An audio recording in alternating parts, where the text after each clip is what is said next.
Hello ladies and gentlemen, and welcome to the Gamer Scene. I am of course your host, Connor, as usual, and today I'm bringing you yet another game review. This time I've been looking at Crusader Kings 2.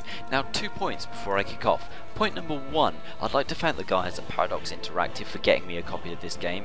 They wanted to get their game out there, they wanted me to review it.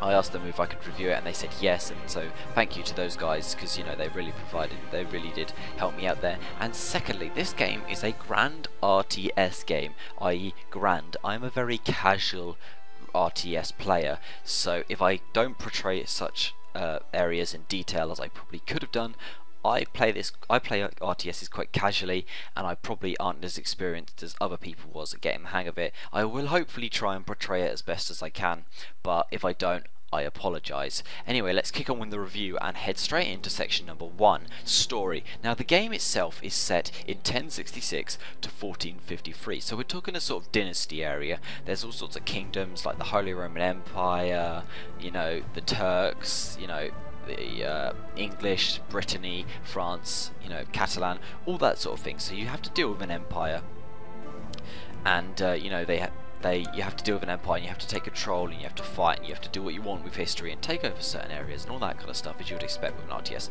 Now this game, I was really impressed with the detail of the history. Even down to like the minute areas, they are so accurately portrayed and so accurately detailed in history. It is unbelievable, and I was really impressed at how much detail this game went into history wise. I have to say, it probably taught me a few things about history that I didn't know. So yeah, I was definitely really impressed with the level of history and the level of story that there is. There isn't a story as such. You don't go through and you play like, oh, this is one person taking over the world and you have to guide them through. No, you just do whatever you like and you kill people and do whatever and see what happens. So but even then it's a good fun. You do what you like. You can spend hours just doing what you like in a grand RTS game like this. So I was still really impressed, even though there's no specific objectives. So now that we've covered story, which was really impressive, let's head on to gameplay. Now this game is very detailed. The game kicks off with a tutorial which contains 27 different sections teaching you about the game. Because I'm quite a casual player, I didn't read it as I should have done, and trust me, you will read it. If you do not read the tutorial detailed, the game will kick you in the balls several times. The learning curve on this game is ridiculously steep. It's a bit like a cliff. You're either at the top or you're at the bottom having no clue what the hell is going on. I unfortunately remained at the bottom constantly, so whilst I could play the game comfortably and I had no problem, there was a lot that I certainly didn't understand. The game is very detailed in its gameplay level. You have to manage every single aspect of your kingdom. Unlike in Age of Empires or Civilization, where you have a brief overview of stuff, but apart from that it's just you make armies and you beat down other kingdoms. You can do that in this game, but you have to manage everything, otherwise your kingdom will fall apart before your eyes. I played a game and I had a fantastic military. I had a military of about 10,000 men and everybody around me was on about 2,000, which was great, except all my little barons, also known as vassals. A vassal is the person that controls a little area in this game, and all my little vassals were uprising and revolting and kind of destroying me from the inside because I hadn't micromanaged well enough. You don't have to micromanage each individual little area because you can tell a vassal what to do and he'll take control of the area and he'll basically deal with it for you. But you have to manage the vassals, and if you don't manage the vassals wrong, you'll get really screwed over. I was playing with the Holy Roman Empire. I lost the whole of Italy in about 5 minutes because basically they came over and they were like, you know what, we're not impressed, so we're gonna have to uprise and take most of your land. And it really did change the game quite quickly, and so I have to say, you have to read the tutorial, you have to know what you're doing. If you don't know what you're doing, this game is a little daunting. When I first went on to an actual single player, I was really confused because you're just given everything, and it's like, whoa, I don't know what to do. And if you want help, you're talking about a big block of text, so it's like, whoa, it's not, you can't just go on, spend 5 minutes and leave. You're going to be spending hours and hours and hours playing a single game with an empire. But that's what this game is. It's not you go on, you beat somebody, you leave, it's a quick skirmish as Age of Empires would put it. No, you go on, you have to conquer, and it takes time to conquer, and so you really do have to put in quite a lot of work and effort into doing that and managing everything. The gameplay is really detailed. I can't go into everything because I will be here for days. But the gameplay is really detailed. You know, the fighting. The fighting is pretty easy. You just click on villages and click on soldiers and that stuff. You know, it's the usual stuff. Combat is pretty standard in this sort of RTS game. Managing your kingdoms, there is a lot of controls. There is a lot of buttons everywhere, and if you know what buttons to press, the game becomes easy to manage. Everything is in the right place to do what you want it to. You know, you just before you start playing the game, you know, to get to do one thing, you'd be clicking everywhere and you wouldn't know what to do. Well, after a little while playing the game, I played it for a good number of hours, and after a few of those hours, to get something done, I was able to just do click, click, click, done.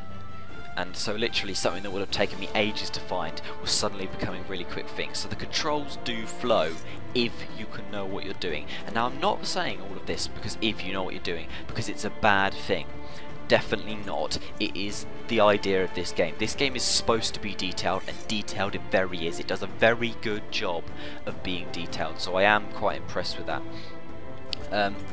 But you know, the gameplay does involve all sorts of things. You have to manage your family, you have to marry people, you have to make sons, daughters, you know, marry them, take your heirs, marry your vassals' heirs, manage your vassals. You have to do so much to keep your kingdom under control. It is crazy.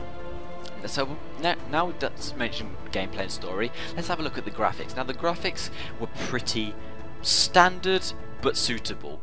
The graphics of this game weren't outstanding. We're not talking about Civ 5 level, I don't think, but they were definitely suitable for the game, and I never felt hindered by them. They showed me all the information. The maps were good. You could have like colour for areas, and the maps certainly provided the right information that you needed to play the game, so I was definitely impressed with that. And the graphics, they cover what they need to. Sword fighting isn't, you know, you see each individual soldier roam Total War style, killing each other and all of that crazy stuff, because there's just too many, and it's on a too grand a scale to do that. So the graphics are definitely not amazing. Most PCs will be able to run it, but they definitely are optimum for this game. What about sound? Well, sound is fine, as it's a bit like graphics. It's what it needs to be. Sound in most RTSs has never been fantastic. You're not going to get the best tunes. There are a few good songs that really set a tone to this, and so I'm not going to diminish the sound in any way. It does set the tone and the feel for the game off, kind of polishes it off a little bit, but it's not polishing it off with a little bit of a gold spray. It's just polishing it off. It's doing what it needs to, so there's certainly no problems there. And finally, what about multiplayer? Well, I didn't get to play multiplayer because my internet is so bad I couldn't actually find a game, so I didn't get to play multiplayer. However, I imagine multiplayer will be a lot of the same, possibly on a smaller scale, because games could take up to 5-6 hours more in a single player, so I imagine it's on a bit of a smaller scale, you know, a bit more Age of Empires style, you know, where it's a quick skirmish, you're on two sides and you just got to kind of beat each other up and the winner wins, that sort of thing. So, but I would have a problem. I always have a problem with this sort of game in multiplayer, in the fact that it's very difficult, very difficult to sort of play online. Playing single player is alright. You can play single player, and whilst you can have it quite difficult, it tends to be relatively easy compared to when you go online and everybody is really good, and it is really fucking scary. I go on there and everybody on there is like an expert. I almost feel like I'm playing in some sort of crazy esports tournament most of the time when I go online with RTSs, so I tend to stay away because I'm never going to be good enough, and the people, they know what to do, everything, so they're going to be all over it, and they are going to kill you. But aside from that, multiplayer is absolutely fine. This game is very good at the end of the day. The game itself is very good. It's not easy for a casual player. As I've stated, it's not easy for a casual player. However, I would like to quickly state that this game has a good few mods to it. This game is relatively easy to mod. In fact, from the start, it encourages you to mod, and there's already things like a complete Game of Thrones conversion, which is already pretty popular. So, you know, whilst you can get really detailed into pretty much most eras using mods, which is fantastic to see, and fantastic that Paradox are encouraging it, because I've seen too many games not encouraging modding, and it really does destroy it. So it's good to see it's being encouraged. That's always nice to see. And you know, that will definitely help the game have a long-lasting feel to it. So I'm going to give this game an 8 out of 10, a 4 stars out of 5, because the problems I can give it, the cons, are it's not very accessible. You can't go on and anybody be successful at it. It's quite difficult, and so for that reason it kind of loses a few points. But on the pros, it's very, very detailed. It's, you know, it's very historically accurate. The graphics and sound and multiplayer are all solid, and everything about it is either solid or really good, which is really, really impressive to see. So I've given that 8 out of 10, or 4 stars out of 5. Now I also got given the Swords of Islam DLC. Now the Swords of Islam DLC basically adds a few different aspects to the game, where you can deal in the sort of Saudi, Egypt, Turk and Iraq, that kind of area. You go out to like that kind of area, you know, Kyrgyzstan, that sort of areas, and you have to kind of deal with the more Muslim world as it was then. And I found this a little bit more difficult. With the Holy Roman Empire, when I played, it was the same difficulty as the game I played on the Swords of Islam DLC, and on the Holy Roman Empire I could hold my own. I was fighting off enemies, I was gaining territory at times. But with the Swords of Islam, I went on, and within 5 minutes my kingdom was torn to shit. Everybody was killing me, and I had Turkey fighting me with about 10 million soldiers coming. So I think this might be a little bit more difficult. Maybe that's just me playing it badly, or I did something wrong, or I pissed off the wrong person. But it's definitely, you know, it's definitely more difficult personally. I would say that the DLC doesn't necessarily add a lot to the game apart from extra content. There's no different, you know, modes or different, you know, buttons. The graphics do change when you choose a Muslim kingdom. You can sort of, you know, have different style. It's got a different sort of feel to it to make it feel like you're in the that sort of world. But it's definitely not like a completely new, you know, area to the game. You're not going to find yourself having a completely new game through this DLC, but it is pretty solid and it is definitely enjoyable, maybe a little bit difficult. So I'm going to give the DLC 7 out of 10 / 3 stars out of 5, 3.5 stars out of 5, because for me it doesn't add a lot massively different to the game. And maybe I'm underrating a DLC, because that's what a DLC is supposed to be, but for me it's not, you know, bringing about world change in the game and, you know, maybe improving a lot of areas that it had problems with, but it is adding a lot of good kingdoms that you can fight with, and a very interesting twist to play in the Muslim world as opposed to or the European that you normally play in.